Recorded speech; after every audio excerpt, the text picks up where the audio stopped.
Pārāk maz. Jā, ir liela iespēja, ka tu lieto pārāk maz apakšvirsrakstus. Daudzi tos vispār neizmanto, daudzi tos vispār nesaprot, gan Latvijā, gan ārzemēs. Cilvēki nesaprot, ka ir svarīgi sadalīt tekstu ar apakšvirsrakstiem, ar heading 2 un heading 3, divi populārākie un divi svarīgākie. Heading 2 ir tā kā tie nozīmīgākie, lielākie pieturas punkti, ko tu gribi atzīmēt savā rakstā, un ja kādu no tiem tu gribi rakstīt vēl sīkāk, dalīt vēl sīkāk, tad tu izmanto heading 3.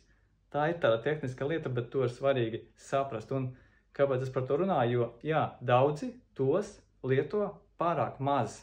Sadala, teiksim, tādu pamatīgu teksta blāķi, 1000 vārdi, 1500 vārdi, tikai 2 sadaļās.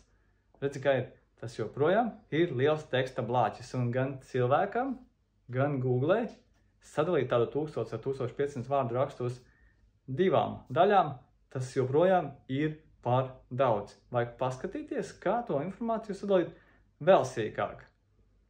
Lai loģiski cilvēkam joprojām, lai arī Google ir labāk uztverams. Tāds ieteicamais vienas sadaļas garums ir līdz 300 vārdiem. Tad, ja tu liec apakšvirsrakstu, teiksim, tev ir produkta apraksts Merida velosipēdam, kuram konkrētam modelim.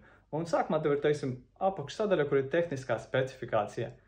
Taisi to specifikāciju līdz 300 vārdiem. Es iesaku vispār 250, lai ir droši, lai tu neaizšauj par daudz, kad, teiksim, kādā brīdī labosi šo aprakstu.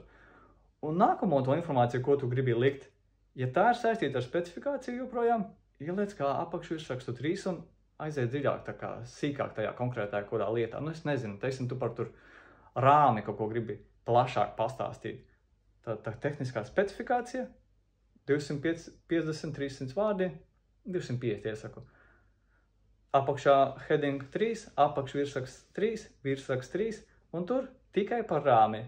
Un tālāk atkal nākamais kaut kāds lielais apakšvirsraksts heading 2, kur tu stāsti par kādu nākamo punktu. Un atkal 250, maksimums 300 vārdi. Tas ir tas, kā vajag skatīties. Gan cilvēkam, lai ir vieglāk lasīt, gan Google, lai ir vieglāk saprast.